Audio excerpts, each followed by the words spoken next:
Bridges are important. I think we can all agree on that, especially in a river city like Pittsburgh, unless we're all going to start taking a kayak to work. Now, I'm not an engineer. I don't know how to build a bridge. I don't know about the complicated formulas and equations or what kind of steel to use, and I assume most of you here today don't know that either. But I do know about stories, because I've been telling stories for a living for most of my life. And I'll tell you this, bridges have some great stories. So what's a bridge? A bridge is when someone went to a lot of time and trouble to put a road where a road should not be. Why would they do that? What is so great about over there? So bridges are inherently a risk versus reward calculation. And that means that bridge stories are often triumphant and sometimes tragic. Here's a triumphant phase of a bridge story. This is Riccardo Morandi. He's showing the design of his brand new, super innovative, modern bridge to the president of Italy. And everyone called Riccardo Morandi a genius, and that bridge was called the Brooklyn Bridge of Italy. Now the tragedy. 43 people died this summer when the Morandi Bridge collapsed. And the scary part is, it's not that uncommon. This was the 6th fatal bridge collapse of 2018. We've already had 2 more since then. Ever since we started building bridges, we've understood this risk. In fact, if you think about it, we teach our children about it. We teach them to sing, "London Bridge is falling down." What is that? We don't teach our children to sing about plane crashes. A bridge disaster is more like a horror movie than it is a playground game. Look, I'll tell you a story about a bridge tragedy that sounds like Stephen King could have scripted it. So it takes place in 1845 in this tiny little seaside town in England called Yarmouth. And the circus is coming to town. And to promote it, they send a clown down the river in a little wash tub towed by 4 geese. And so all the children of the town of Yarmouth go running down to the riverside. This, by the way, was a time before smartphones. So all the children actually stand up off of their couches and run outdoors down to the river in order to look at this clown floating by with his geese. And they run out onto the town's brand new bridge and they break it. 79 people drown in the river that day, most of them children. And yet, in 1845, that same year, when a clown and some geese could cause a major bridge catastrophe, here in Pittsburgh, a revolutionary new bridge was built that would change the world. And naturally, here in Pittsburgh, because, as we say, Pittsburgh is the city of bridges. Pittsburgh has more bridges than any other city in the entire world. Except, no, it doesn't. That's not true. Not even close. Pittsburgh has 446 bridges.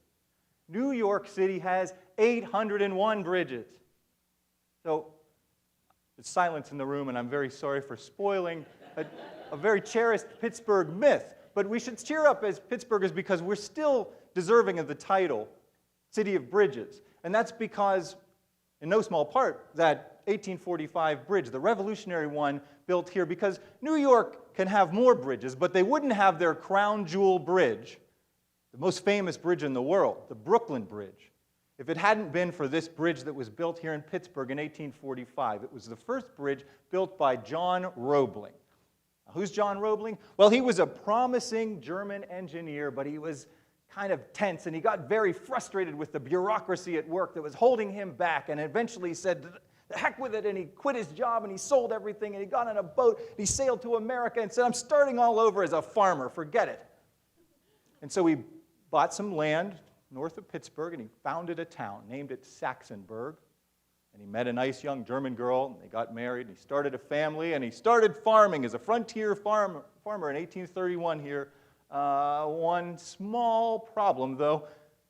John Roebling was a good engineer, but he was a crummy farmer. Not good at farming, so eventually he got very bored, and he decided to go back to his old vocation. He became a surveyor for the Pennsylvania Canal. Now, before there were railroads, the way that you moved big freight cargo and passengers across the country was with canal boats, not little pleasure crafts now. We're talking about boats that are bigger than a tractor trailer, huge boats, and they would be towed down man-made canals by a mule. And it worked pretty well until they got to the mountains. Now, at Altoona, at the Allegheny Mountains, they would take the boats out of the water and put them onto an incline, and a stationary steam engine would hoist them up over the ridge and down the other side using these enormous ropes, like nothing you've ever seen before, this big around, literally a mile long, super expensive. And they had to be replaced often, too, because you can imagine they would wear out, and what would happen if that rope broke? So the surveyor on the site, John Roebling, looked at this and thought, I have a better idea. If we made those ropes out of wire instead of hemp, they would be smaller, they'd last longer, they'd be stronger. And so he got some wire, and he got his neighbors together out there at Saxonburg, and they made one of these wire ropes, and he showed it to the canal people, and they loved it. And the orders started pouring in. John Roebling was made. And then it got better because the canal had another problem, and that was that once these boats came down out of the mountains, they had to cross the river to get to Pittsburgh.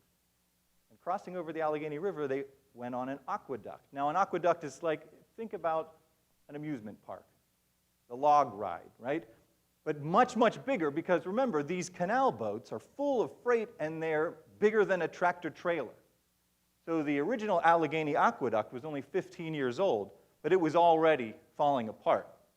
And John Roebling proposed that instead of making a new aqueduct with wooden arches, he'd use his wire cables to hang an aqueduct across the existing stone piers of the old one. Now, this was a controversial and revolutionary idea at the time. Remember, this was an era when suspension bridges could be broken by too many kids on them.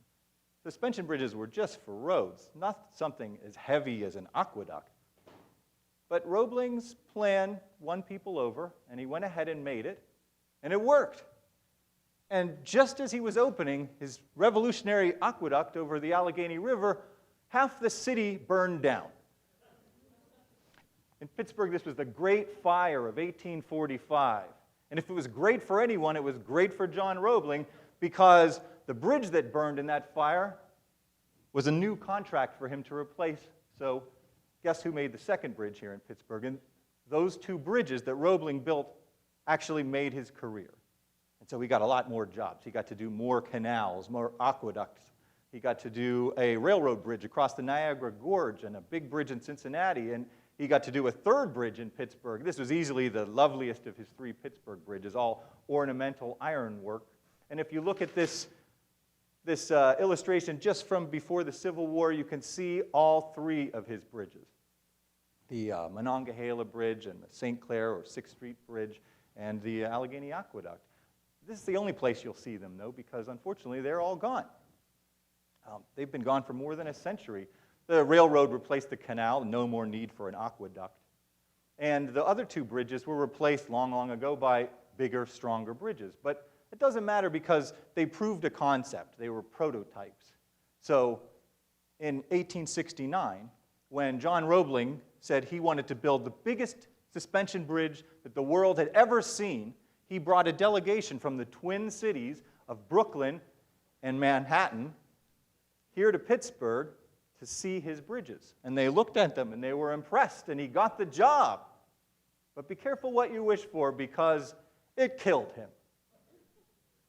So 1869, John Roebling is standing on the ferry docks in Brooklyn surveying with his son, Washington, who by then is a trained bridge engineer too, his right-hand man. He's trying to figure out where they're going to put the Brooklyn Bridge, and he's not paying attention, and a ferry boat comes up and bumps up against the pier where he's standing, and the wood smashes his foot. And so he had to have his toes amputated. And here's where this bridge story gets not only tragic but weird, because John Roebling chased away the doctors. He wouldn't have any treatment for his foot other than this. They made a special little contraption. He put his wounded foot in it and ran a continual stream of tap water over his wound because he believed that would cure it. Because John Roebling was a genius about bridges but kind of an idiot about health care. And all his life, he'd believed that water had inherent healing powers. And his children were terrified of him. If they got a cold, he would wrap them up in a wet blanket for hours at a time. That would heal them, he thought. And it just made it worse. But his children couldn't say anything to him, because the other thing about John Roebling is he beat his children frequently and ruthlessly. And not just his children, but his wife too. That's the kind of guy John Roebling was. So knowing that, maybe you don't feel quite as sad to hear that tap water does not cure a foot injury, and he got tetanus and lockjaw and he died. So now, on the site of the Brooklyn Bridge project, which hasn't even really started, we have Washington Roebling, his son. Now, he's no slouch. Washington Roebling, by this point, is 32 years old. He's a decorated veteran, combat veteran of the Civil War, a trained bridge engineer. He's traveled the world learning about bridges, and he knows about one particular technology he brings to the project, and that's caissons. Now, let me explain. The Brooklyn Bridge was going to be two huge stone towers, super tall towers with cables strung between them to hang the bridge deck from. But to build these heavy towers, they had to dig down first into the river muck to find bedrock to put them on. And so in order to do that, they used caissons, which are basically big wooden boxes they flipped upside down and dropped onto the river bottom and then pumped them full of compressed air to keep the river out. And workers would go down inside. And while they're digging, other workers are building the bridge on top of them. But as those caissons sank 30, 40 feet down into the river, the workers in them started reporting pains in their arms and legs and really terrible headaches that sometimes would make them pass out. And then some of them started dying, and nobody knew why. They called it caisson disease. Today we know what it was. It was decompression sickness. We call it the bends. They were coming out of those high-pressure caissons into the regular atmosphere too fast, and nitrogen bubbles would form in their blood. It happened to Washington and almost killed him. Washington Roebling, early in the project, got the bends caisson disease so bad that for almost the whole length of the project, he was confined to his home. He couldn't leave. He couldn't go outside. So how did he get the Brooklyn Bridge done? Well, enter Emily Roebling, Washington's wife, who every day would take the reports, read them to her husband, take his orders, bring them down to the site, talk to the workmen, talk to the supervisors there. Basically made sure the Brooklyn Bridge got built. And when it opened in 1883, it wasn't Washington at the big ceremony.